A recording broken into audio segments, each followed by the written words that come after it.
and welcome to episode 6 of Victor George Leather Goods YouTube video series on tips, tricks, unique hacks, unorthodox hacks for the leather workshop. So let's jump right into them. Okay, so this next series of tips is just something to get you to look at things a little bit differently and how you could possibly use them in your craft shop. I say craft because this is more of an arts and crafts kind of a thing for the new to the leather game people.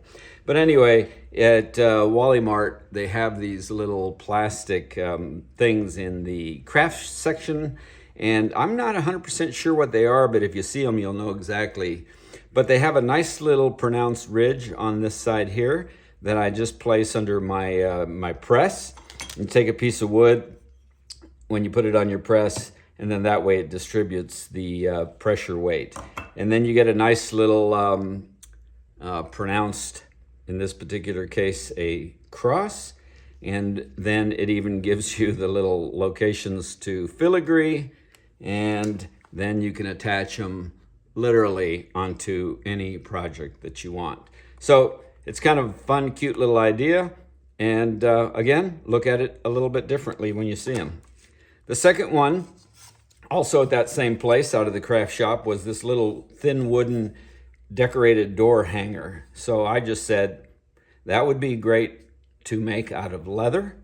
You can attach bells, you can lengthen the pattern, but anyway, for next to nothing, you have a pattern and some ideas. This old keychain from a hotel, I found this at a garage sale for like a dime. And again, it has a very pronounced ridge. Again, I just take it into my arbor press and I press it down, and then you have a pattern for a key fob. Simple, cost effective. These crosses are also there. They're made out of cardboard. And again, if you're doing something out of leather, you can either use them to the size that they are, transferring to leather, or you can reduce them on your copy machine. And the last one in this crafts tip section is, this also came from a craft store, one of the big box ones, and it has something to do with needlepoint or something. But anyway, it's a pattern for a small crossbody bag. You transfer that to a paper pattern, and then you have a pattern to use. Okay, here's 3 quick tips, back to back, fast and furious.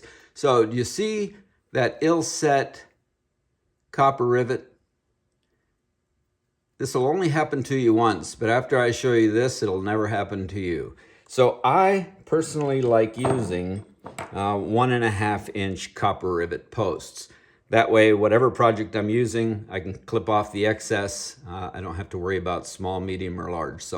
But one thing on this no-name number 1 rivet setter for number 9 rivets, the reason that happened was that right there. So this rivet setter here wasn't cut deep enough to allow a 1.5 inch copper rivet post to seat flush.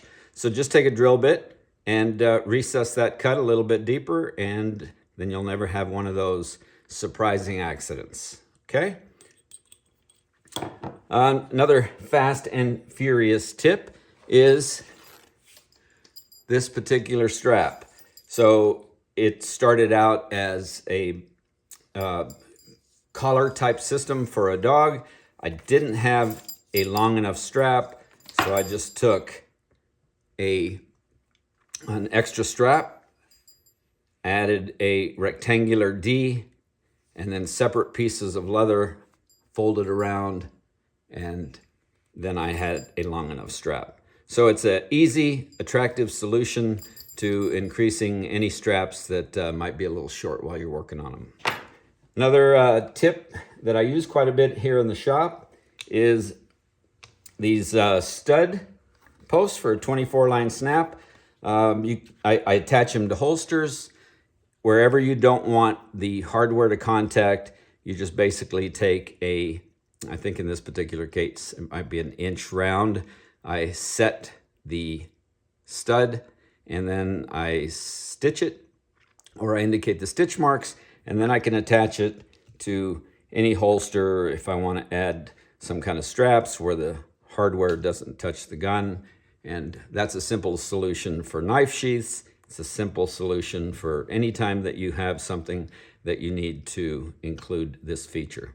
Last one on this Fast and Furious is I am not a silversmith or an expert in smithing, silver soldering, but I do know enough that I can, when I need to, take a domed coin, and in this particular case, I just attach a piece of copper wire, fold it in the center, and then solder down, and then you can attach that literally to any project that you need. They just fold over and then they're smashed down and you're good to go. That's an easy one there.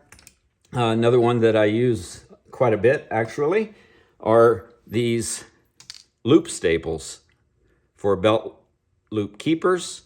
And I just, on a small coin that I want to attach onto a leather item, I silver solder them onto the back. You push that through the leather and you fold the prongs in and you have a permanent attachment. That's a handy one too. I've silver soldered screws on for saddle repair work. And of course, the old standby, a concho silver soldered to the back of a coin for belts, or you get the idea. All right, so there you go. If you know somebody that does that, learn from them. I'm trying to do that right now with Miss Peggy, and maybe one day I'll do a little how-to on how I do this for my coin conchos. So, okay, and this very last unique creative tip is something I developed years ago, long before we had beautiful little conchos or attachments on our leather projects. But this shameless plug, I was fortunate enough to be featured several years ago, March 2020, in Shop Top magazine with several other leather artists. And the article written by Nick Perokas with that publication, and he titled my story as Tinkering with Leather as Art. That couldn't be more truer. So I am a tinkerer, and this is a tinkering tip. Probably not something in a mass production facility to use, but if you like a little hands-on crafty work, follow along. So what I do is I take these beautiful upholstery nails that I get from Van Dyke's Restorers, and they're solid brass and they're absolutely stunning, and I use them as decorative attachments to leather. But upholstery nails are problematic. I'm going to show you what I do to make that happen. So what I do is I take the upholstery nail, and I first start by getting a sheet of 0.016 inch copper sheeting. These are available at jewelry supply houses, and I believe Ace Hardware carries them too. I have a disc cutter, and I just punch out several of these discs, these copper discs.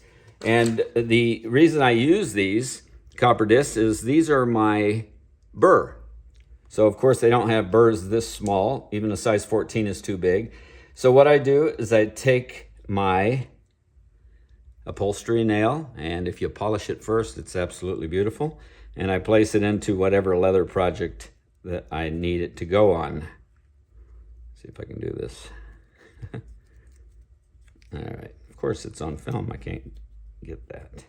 So we're going to place it through the project, okay, onto whatever you're going to do. And to cut the holes in the leather for these, I use this little hole punch. There's nothing else that I really use this for, so you just cut your little hole in it. So the object again is that the upholstery nail doesn't fall out, so it's solid in there. Now all I do is I take a little anvil, and I take a backer piece for leather, 8 ounce or so.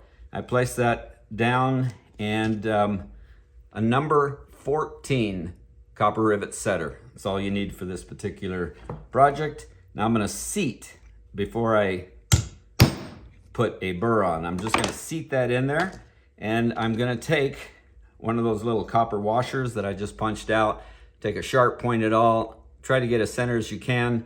You're gonna have a little bit of a poof out sharp area on the back side of it. I just use that down towards the nail. So take your burr, so to speak, place it on there, and then you take your rivet setter, and just like you're doing a copper rivet, you seat that burr, that homemade burr. So now you take your nippers, and these nails fly dangerously far, so just be careful.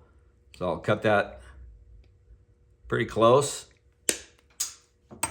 And then I take it onto my piece of leather. You can either use a small ball peen hammer, a chasing hammer, whatever you want to use. And then I flatten it, and then I just peen it.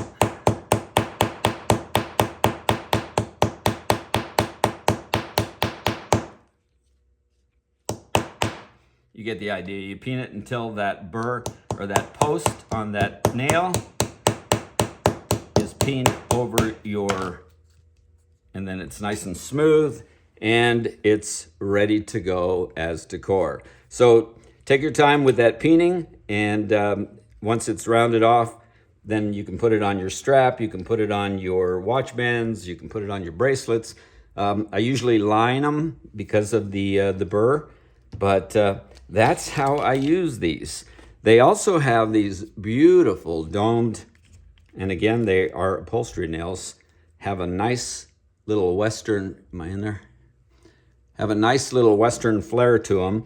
And you set these exactly the same, but on my leather piece, I just take a good 10, 12 ounce piece of leather, and then I put a little divot in there with whatever tool you can use, and then that's where that sits, and that's how I set it. So again, a little arts and crafty, a little hands-on creativity. And if you have an opportunity to maybe play with this, you're welcome to. Okay, that concludes episode 6. I hope you enjoyed it.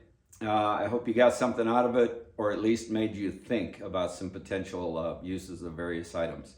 So with that, I bid you a good day.